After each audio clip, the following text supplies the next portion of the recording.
हाँ, 4 दिन पहले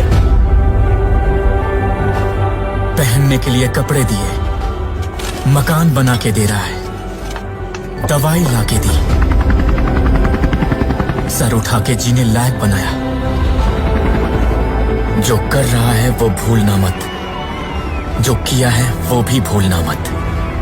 हमारी बेड़ियों को तोड़ा है उसने, उसके लिए जान भी कुर्बान।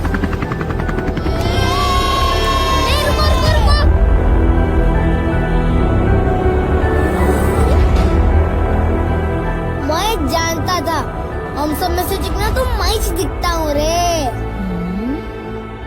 ये 10 साल के बाद पहन रहा हूं मैं। कहते हैं नमाज अदा करेंगे तो अल्लाह हमें बचाएगा, पर नमाज अदा करने के लिए भी उसको हमें बचाना पड़ा।